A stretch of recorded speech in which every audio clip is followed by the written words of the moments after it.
Bueno, muy buenas tardes y bienvenidos al Centro Sefarat Israel y bienvenidos a esta primera actividad del mes de la memoria del Holocausto. Como saben, Centro Sefarat históricamente dedica el mes de enero a la memoria de la Shoah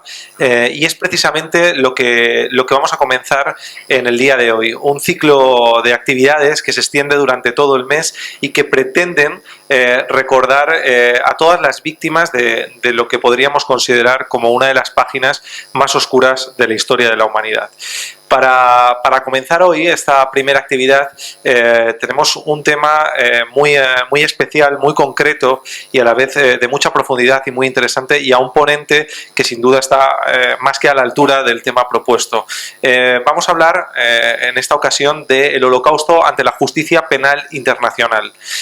Vamos a hablar cómo este episodio, la Shoah, llegó a los tribunales, y lo vamos a hacer en dos sesiones. La del día de hoy y la del próximo martes 18 de enero, concretamente a las 7 de la tarde. Estas dos sesiones del ciclo El Holocausto ante la Justicia Penal Internacional, que como digo se enmarcan en el mes de la memoria del Holocausto, se complementan perfectamente con una muestra de cine que tendrá lugar el viernes y sábado de la próxima semana y el miércoles de la siguiente, y que tiene lugar en la Casa de América. Esta muestra de cine, que lleva por título El Holocausto y la óptica de la justicia, es evidente ya solo por el título y por los títulos que la componen, que complementa a la perfección a las conferencias que nuestro ponente de hoy va a dictar en estos 2 días. Y paso por tanto a presentarle. Se trata del profesor Hernando Valencia Villa, a quien en primer lugar desde el comienzo queremos agradecer el constante apoyo que brinda al Centro Sefarat con todos sus conocimientos y a la labor que desde aquí realizamos, y agradecer también el que ponga a disposición del público tantos conocimientos y tanta experiencia como la que Hernando acumula en su trayectoria. Hernando es doctor en Derecho por la Universidad de Yale en Estados Unidos, es ex procurador de Derechos Humanos de Colombia, y también es antiguo profesor de las universidades de los Andes, la Universidad Nacional de Colombia y también la Universidad Carlos III de Madrid. Por tanto, una trayectoria dilatada y un conocimiento del que no les quiero adelantar mucho, porque ustedes mismos van a poder comprobarlo hoy mismo. Así que, sin más por mi parte, les animo a que se inscriban también. Ya está abierto el plazo de inscripción a la actividad a esta segunda parte del ciclo del próximo martes 18 de enero a las 7 de la tarde, y les dejo ya con el profesor Hernando Valencia Villa y esta conferencia sobre el Holocausto y la justicia penal internacional. Muchas gracias a todos y muchas gracias, profesor.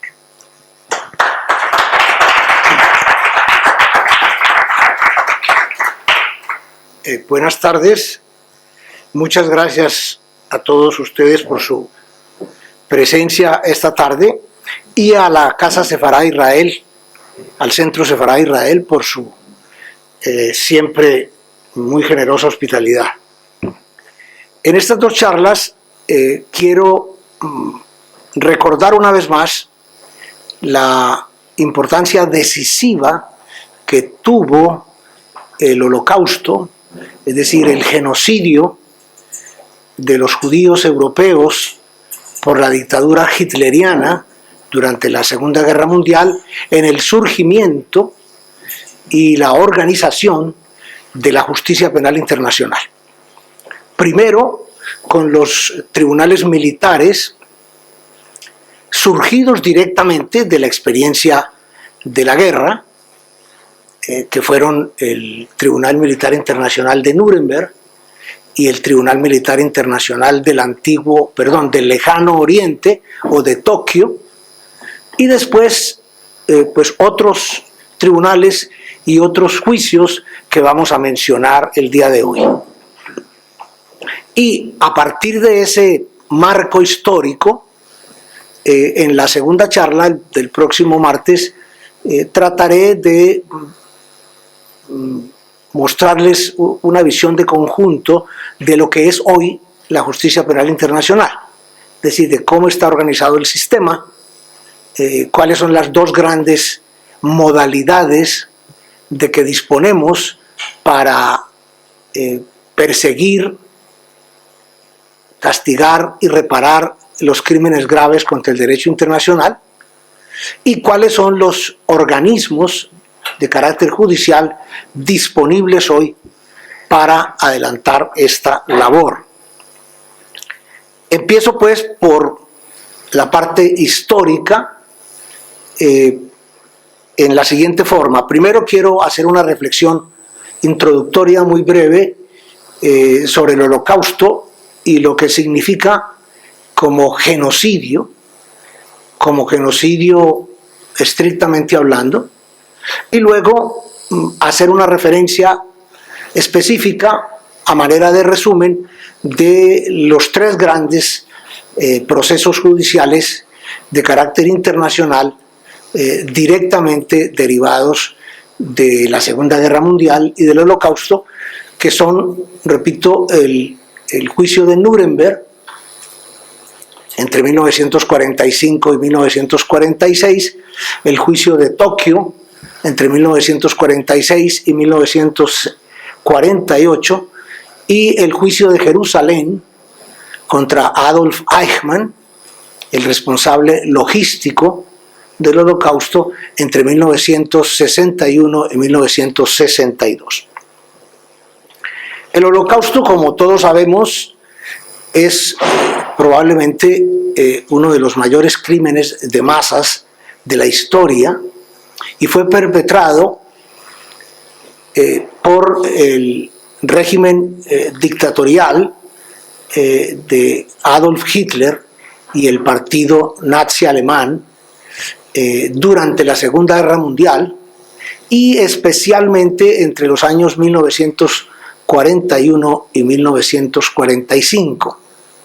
al punto que a través de 4 grandes procedimientos de persecución y exterminio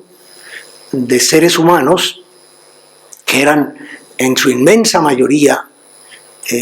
civiles, o sea, inocentes, sacrificó cerca de 6 millones de personas. Esos 4 grandes procedimientos o métodos de destrucción fueron los guetos, en primer lugar, estos espacios cerrados, militarizados, auténticas cárceles urbanas que se construían en barrios, a veces distritos enteros de muchas ciudades del centro y del oriente de Europa, y en los cuales espacios eran hacinados de la manera más atroz, sometidos a las mayores penalidades imaginables, los llamados enemigos del Tercer Reich,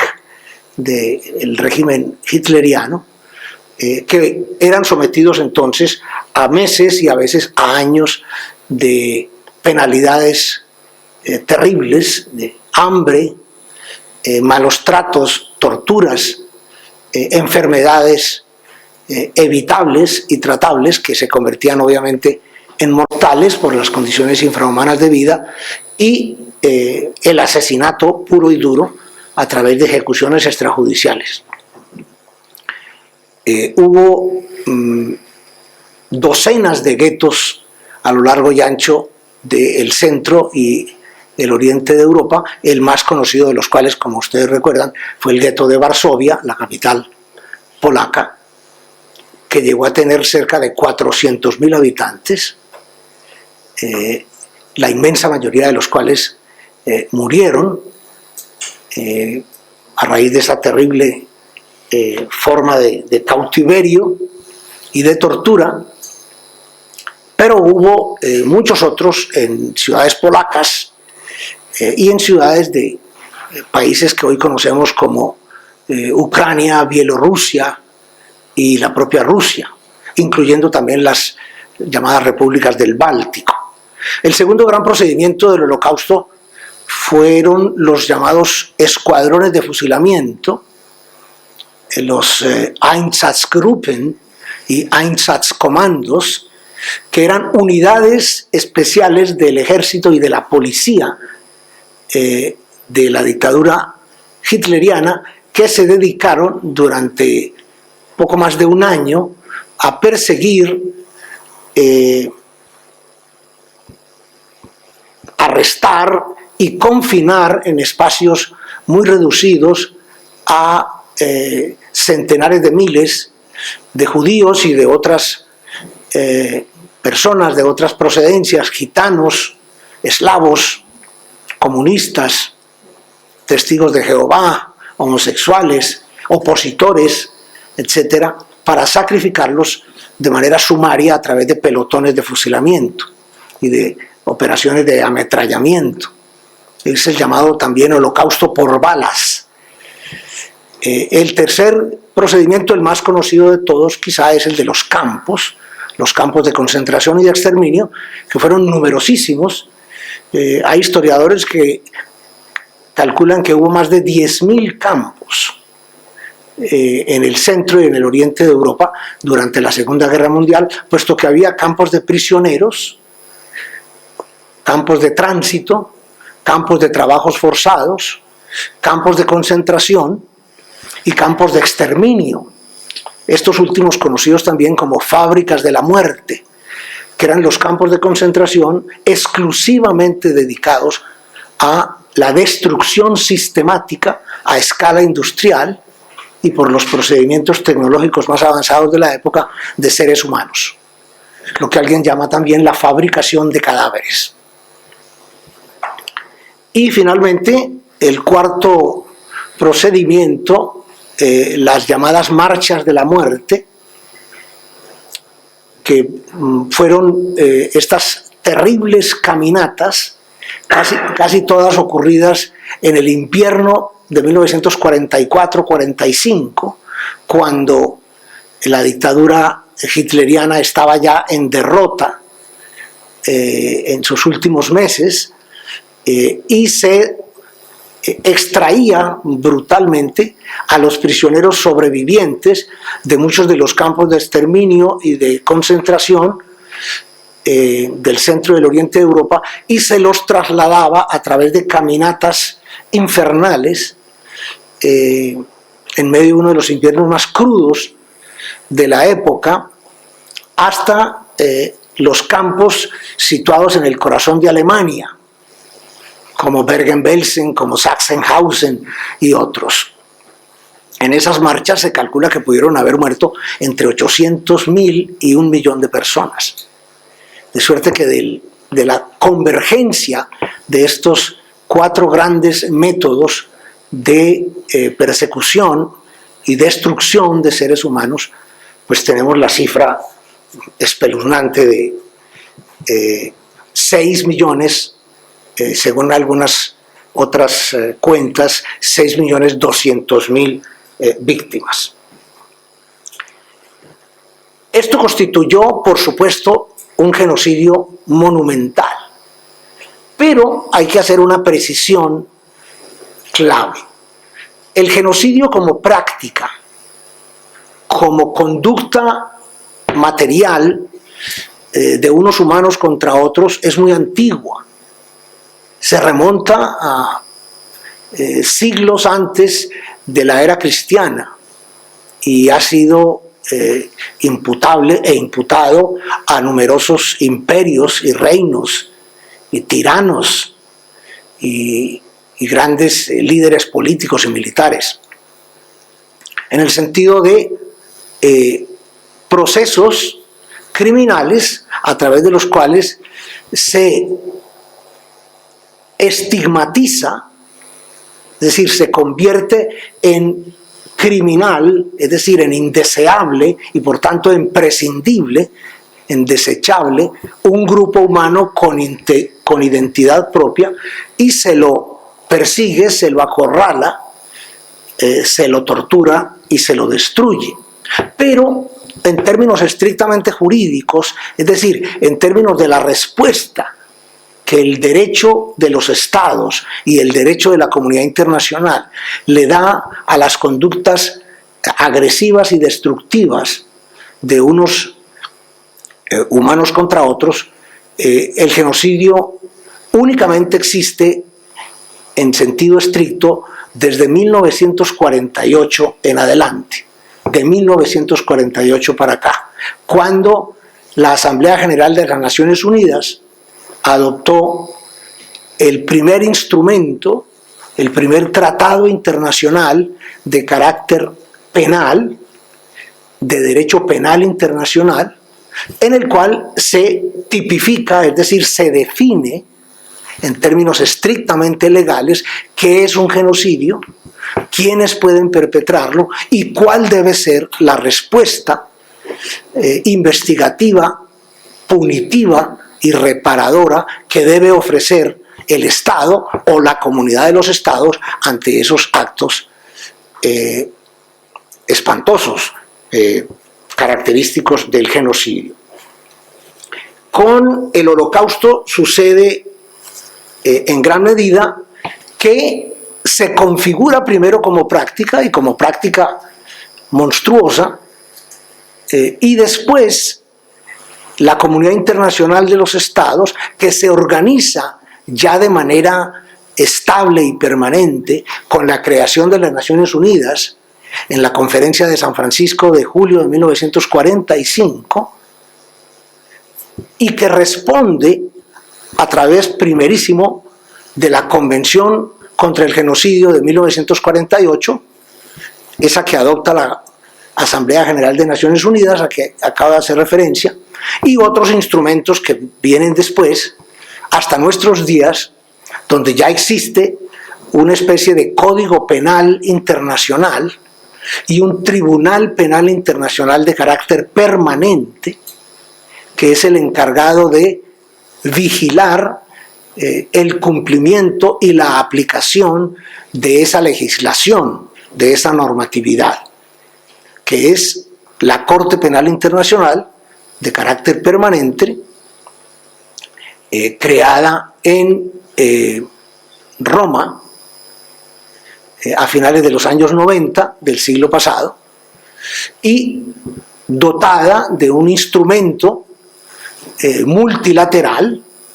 firmado hoy por más de 120 estados, creo que la cifra es de 123 o 124 estados partes de esa institución, de la Corte Penal Internacional, en el cual instrumento, que se llama el Estatuto de Roma, puesto que fue adoptado allí, están descritos y claramente establecidos, de acuerdo con los mejores parámetros, los mejores estándares del derecho internacional, cuáles son los crímenes internacionales, quién debe conocer de ellos, es decir, quién debe perseguirlos, investigarlos, juzgarlos y, llegado el caso, castigarlos y repararlos. Esos crímenes internacionales son básicamente 4 grandes categorías. El llamado crimen contra la paz, que se conoce más técnicamente como la agresión, que es el crimen que cometen unos estados contra otros o un estado contra otros en el marco de la comunidad internacional, cuando se irrespetan de manera grave la soberanía o la independencia o la integridad territorial y los derechos de sus habitantes de un estado por parte de otro o de otros. Ese es el llamado crimen contra la paz o agresión. Luego viene una segunda categoría constituida hoy día enteramente por el genocidio en sus diferentes modalidades, como veremos enseguida. Hay un tercer grupo que son los llamados crímenes de guerra o violaciones de las leyes y costumbres de la guerra, que son cerca de 50 delitos específicos, concretos, porque la guerra tiene reglas. Esto puede parecer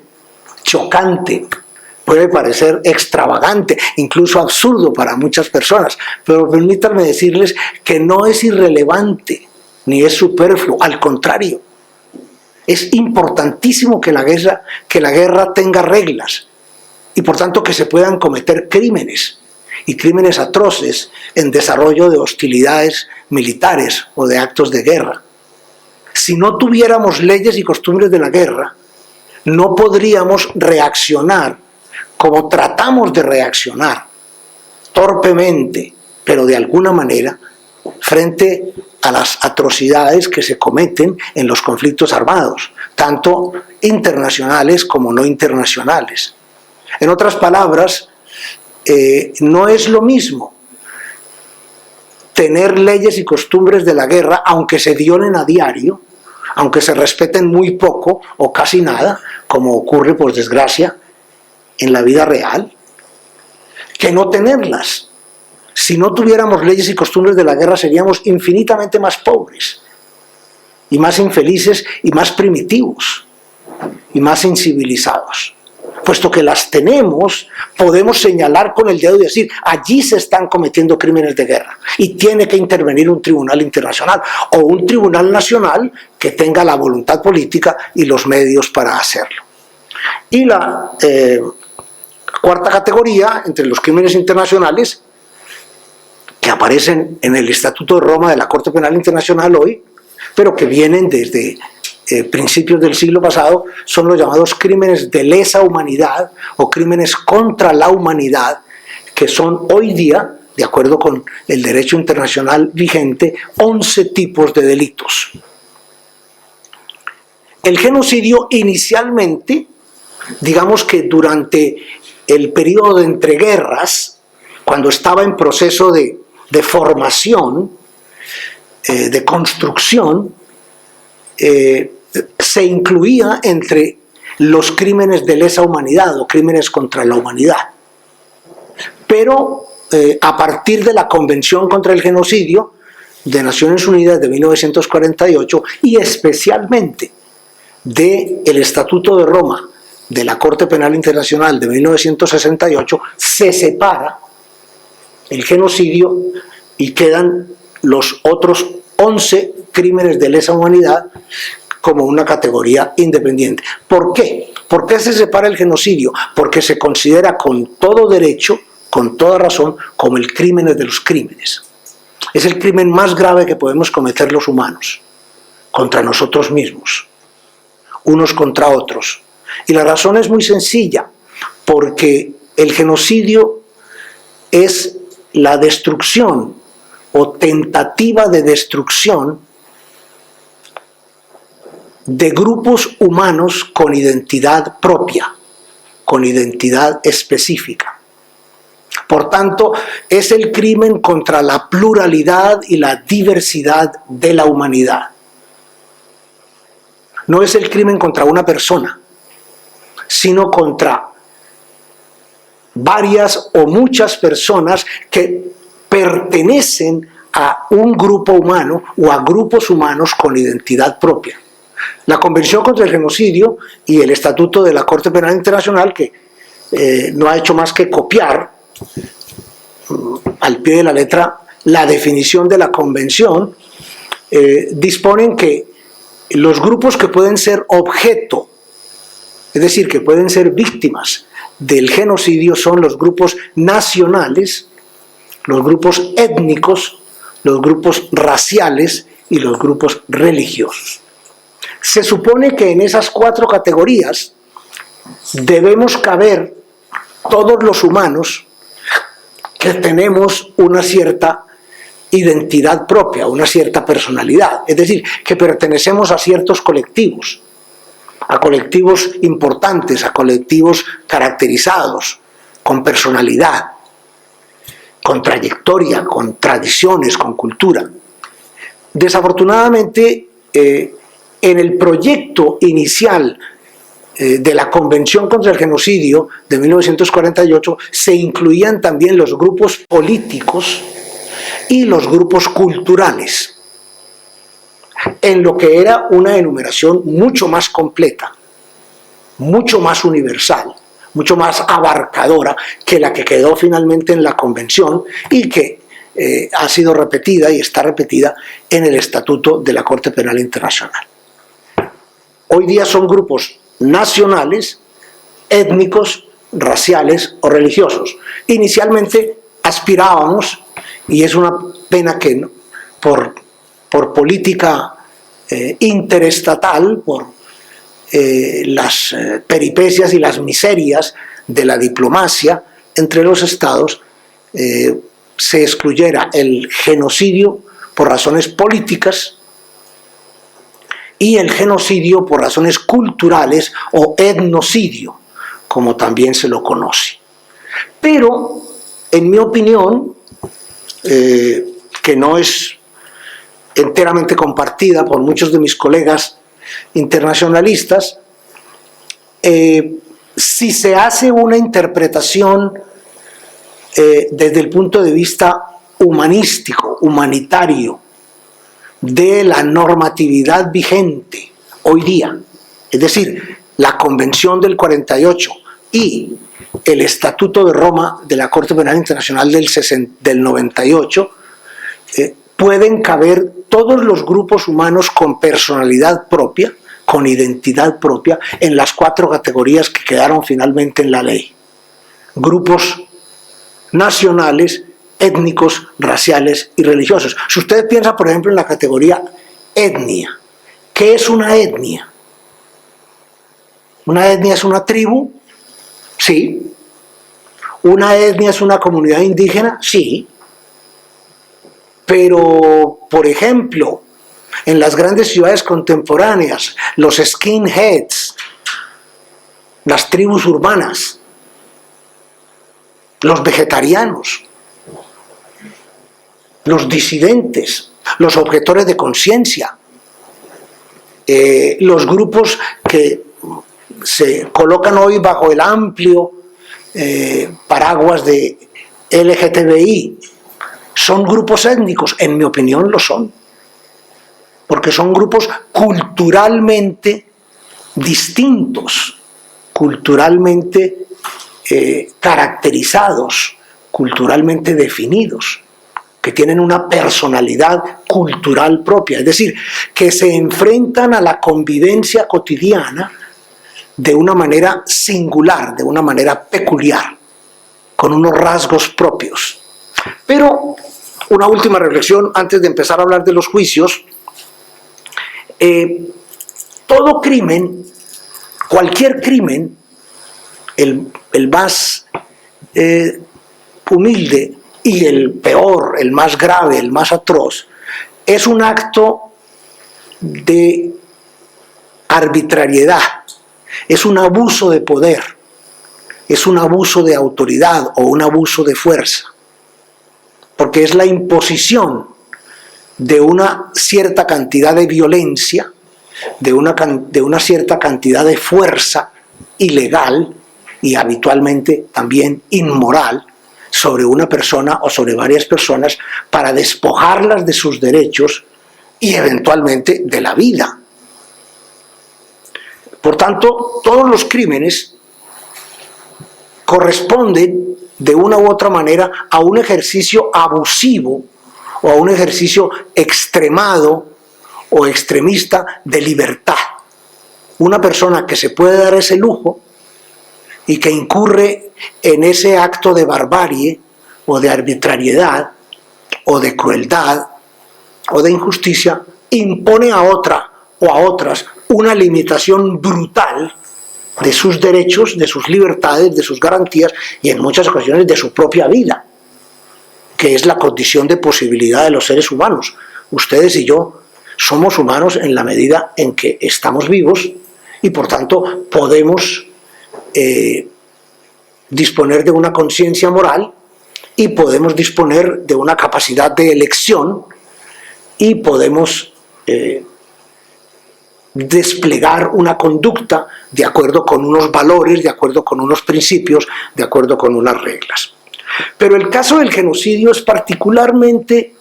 morboso y particularmente grave en esta perspectiva, porque en el genocidio es el perpetrador el que construye la víctima. Es el criminal, el genocida, el que define a alguien o a algunos como indignos de habitar este planeta, como indignos de vivir, como indignos de pertenecer al género humano. Y se arroga se apodera de manera tiránica, violenta y obviamente criminal de la capacidad de perseguir y destruir a esos seres humanos, porque los considera inferiores, porque los considera indeseables, porque los considera indignos, porque los considera apestosos o nocivos o infectocontagiosos, como ustedes quieran. Ese esquema básico está presente en todo crimen, pero en el genocidio está presente de una manera brutal, de una manera muy fuerte, de una manera muy intensa y de una manera terriblemente agresiva y destructiva, porque el genocida siempre termina construyendo la víctima, siempre termina diciendo: usted no tiene derecho a vivir en este país, usted no tiene derecho a vivir en este planeta, usted no tiene derecho a vivir, usted es inferior, usted pertenece a una raza inferior, usted pertenece a un género de subhumanos, etcétera, etcétera. No tengo que ofrecerles ejemplos que todos conocemos muy bien. Por tanto, el genocidio se considera el crimen de los crímenes porque supone siempre, a través de sus diferentes modalidades, un acto de arbitrariedad absoluta, un ejercicio de tiranía absoluta. La imposición de una voluntad agresiva y destructiva sobre una víctima que sencillamente, en opinión del perpetrador, en opinión del genocida, no tiene derecho a habitar este planeta. Y no solo puede, sino que debe ser borrada de la faz de la tierra, que fue la decisión que tomó el Tercer Reich alemán durante la Segunda Guerra Mundial, a través del Holocausto y mediante estos 4 grandes procedimientos de persecución, estigmatización, tortura y finalmente destrucción, a que he hecho referencia. Los juicios que se produjeron como resultado de la guerra obviamente respondían a la conciencia que rápidamente se extendió por el planeta entero cuando terminó la Segunda Guerra Mundial en mayo de 1945 y empezaron a advertirse las consecuencias terribles del conflicto armado internacional más grande, más prolongado y más grave de la historia humana, que costó más de 60 millones de víctimas en un elevado porcentaje civiles o terceros inocentes, y que desplegó modalidades y formas de criminalidad y de violencia absolutamente inéditas, como las que formaron parte de los procedimientos de destrucción del genocidio, en parte por razones ideológicas, en parte por razones político-militares y en parte también por razones económicas y tecnológicas, porque se disponía de unos recursos, de unos medios de los que no se disponía antes, como por ejemplo las cámaras de gas y los hornos crematorios, y un ejército como el alemán durante la Segunda Guerra Mundial, con una capacidad de fuego, con una capacidad de daño tremenda, absolutamente tremenda. El primer juicio es el que los aliados victoriosos de la Segunda Guerra Mundial convocan a través del llamado Acuerdo de Londres del 6 de agosto de 1945, firmado inicialmente por la Gran Bretaña, Francia, la Unión Soviética y los Estados Unidos de América. Posteriormente, 19 otros estados europeos, latinoamericanos, africanos y asiáticos adhirieron al Acuerdo de Londres, de suerte que fueron finalmente 23 Estados miembros de la comunidad internacional, que en ese entonces empezaba a existir como tal, los que apoyaron la iniciativa de llevar a los criminales de guerra y a los criminales contra la humanidad y a los genocidas que pudieron ser capturados vivos durante los últimos meses y las últimas semanas e inmediatamente después del final de la Segunda Guerra Mundial, para que comparecieran ante un tribunal de derecho,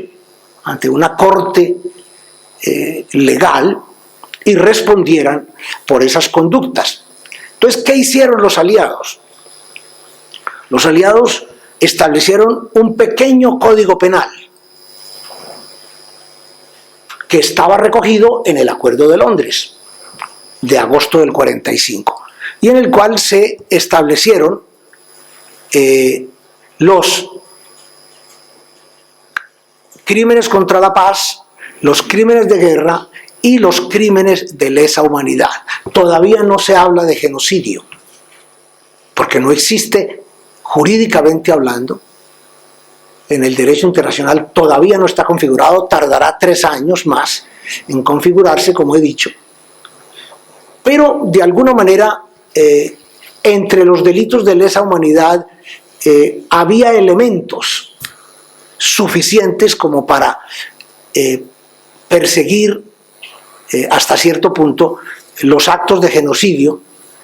que habían indignado y escandalizado a la humanidad y habían costado las vidas de más de 6 millones de personas en el teatro europeo. Si uno incluye otras víctimas de los actos de genocidio, más allá de la comunidad judía, que fue la principalmente victimizada, la primeramente victimizada, e incluye, como señalé hace un momento, los gitanos, los eslavos, los testigos de Jehová, los homosexuales, los comunistas, los opositores y enemigos así considerados por el Tercer Reich de ese sistema político. La cifra podría extenderse, según algunos historiadores, a 11 millones de habitantes, víctimas del genocidio nazi. Pero ya hay materia suficiente en el Acuerdo de Londres para montar un tribunal y organizar un juicio. El tribunal se llamó Tribunal Militar Internacional de Nuremberg porque sesionó en esta ciudad del sur de Alemania. ¿Por qué Nuremberg? Esto es muy interesante. Inicialmente se pensó en Berlín, obviamente. Había sido la capital de Hitler, la capital del Reich, y por tanto hubiera sido ejemplar dar una lección de justicia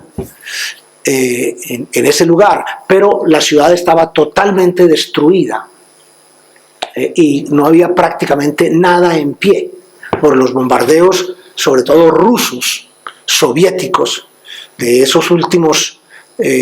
meses de la guerra, que fueron muy grandes y muy destructivos. Por tanto, los aliados se dedicaron rápidamente a buscar un lugar y encontraron que en Nuremberg había un gran hotel en pie donde se podían alojar los jueces, los fiscales, los abogados defensores y buena parte de los periodistas y de los enviados especiales para asistir al juicio, y un palacio de justicia que también estaba en pie, donde había salas de audiencias, oficinas, celdas de arresto y de detención para los procesados, para los reos, y por tanto, pues rápidamente se tomó la decisión de organizar el tribunal allí. Adicionalmente, había otra razón más simbólica más ideológica, y es que Nuremberg había sido la ciudad amada de Hitler y del nazismo para los grandes rallies, los grandes mitines, las grandes reuniones de masas. Allí realizó Hitler sus más grandes movilizaciones y reuniones de partido durante todos los años 30. Desde 1933, enero de 1933, cuando llegó al poder por vía electoral, mediante una elección legal, desafortunadamente hay que recordarlo así, y hasta 1939, pues cuando estalló la guerra, y Europa primero y luego buena parte del planeta, con la extensión del conflicto a el Japón, la China y buena parte del Pacífico, se convirtió en la Segunda Guerra Mundial que conocemos. El tribunal estaba compuesto por 4 jueces titulares y 4 jueces suplentes por cada uno de los 4 países que convocaban la Corte, el tribunal: Estados Unidos, Unión Soviética, Gran Bretaña y Francia. Por tanto, había 2 jueces de cada una de esas nacionalidades y 2 fiscales, un principal y un suplente de cada una de esas nacionalidades. Hay que decir que los grandes valedores, los más entusiastas promotores del Tribunal Militar Internacional de Nuremberg fueron los soviéticos y los americanos.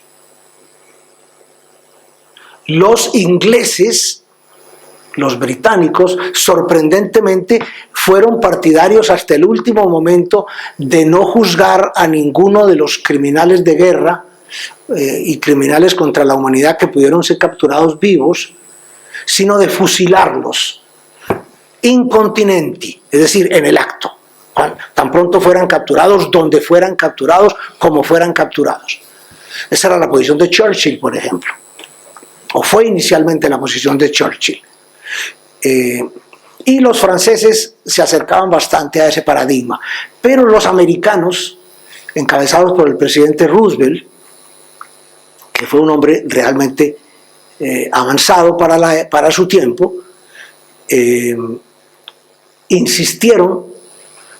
tercamente en que era mucho más correcto y era mucho más productivo desde el punto de vista político y moral para los aliados llevar a sus enemigos derrotados a un tribunal y someterlos a un proceso con todas las garantías, con todos los derechos, con todos los recursos. Y así fue. Se ha discutido largamente si el tribunal tenía suficiente fundamentación legal para ser convocado y para operar. Desde mediados del siglo XVIII, el derecho penal occidental, que es el nuestro todavía hoy, tiene como una de sus bases fundamentales que nadie puede ser juzgado y eventualmente condenado por la comisión de un crimen, sino cuando hay una ley previa, una ley preexistente y un tribunal previo o preexistente que haga efectiva esa ley, en la cual ley se considere como crimen la conducta que se imputa al acusado o al reo. Es el llamado principio de legalidad de los delitos y de las penas. Y eso ha sido regla de oro de todos los derechos penales, de todos los códigos penales y de todos los tribunales penales hasta nuestros días, que nadie puede ser perseguido y eventualmente juzgado y condenado, sino con base en una ley preexistente y por una conducta considerada como criminal por una ley también preexistente. Pero con el genocidio y en general con los crímenes que se cometieron en el marco del Holocausto, como elementos constitutivos del Holocausto, ocurría que no había precedentes, que tenían tal novedad terrible, espeluznante, inhumana, que difícilmente se pudieron encontrar referencias anteriores, tanto en legislaciones nacionales como en tratados internacionales. Segundo lugar, existía el riesgo que los aliados consideraron inaceptable de la impunidad. Y el fiscal Jackson, Robert Jackson, el fiscal norteamericano, que fue la figura más importante y más interesante del juicio de Nuremberg, lo expresó en una frase lapidaria. Dijo: si los vencedores no juzgan a los vencidos, la única alternativa que queda es que los vencidos se juzguen a sí mismos y por tanto se exculpen, se absuelvan, se liberen de toda carga, de toda responsabilidad. Evidentemente fue justicia de vencedores. Yo estoy dispuesto a aceptar ese reproche, esa crítica contra el tribunal de Nuremberg, pero con matices. No había alternativa, no hubo alternativa. Si no se hubiera constituido ese tribunal, los crímenes hubieran quedado en la impunidad. Y quién sabe qué habría sucedido. A partir de ahí no podemos más que especular. Es lo que alguien llama, con una expresión coloquial, perdónenme ustedes la expresión, la historia ojalatera. Ojalá hubiera ocurrido tal cosa, o ojalá no hubiera ocurrido. Nunca lo sabremos. Y de todas maneras había unas referencias, había unos antecedentes. Existían las leyes y costumbres de la guerra que se habían empezado a codificar en tratados internacionales en La Haya desde 1899 y 1907.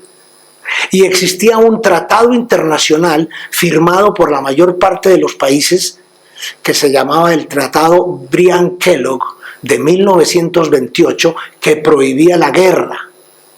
como medio de política internacional,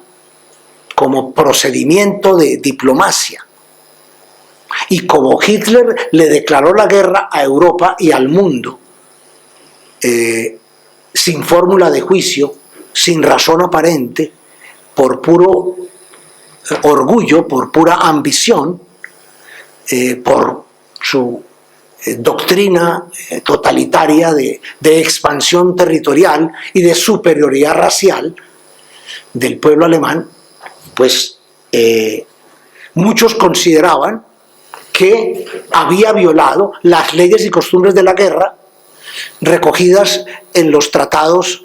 y convenios de La Haya de 1899, de 1907, y en el Tratado Briand-Kellogg contra la guerra de 1928. Y ya se había perpetrado un genocidio que constituye, digamos, el antecedente directo del Holocausto, que es el genocidio de los armenios, de los cristianos armenios, por los turcos otomanos durante la Primera Guerra Mundial. Entre 1915 y 1918, el Imperio Otomano, a través del partido de los llamados jóvenes turcos, destruyó aproximadamente a 2 millones de personas en los desiertos de Anatolia y en territorio del antiguo Imperio Otomano, de lo que se llamó también la Sublime Puerta, porque se consideraban miembros de una minoría religiosa y nacional inaceptable, indeseable. Por tanto, el tribunal se constituyó, persiguió a 22 jefes,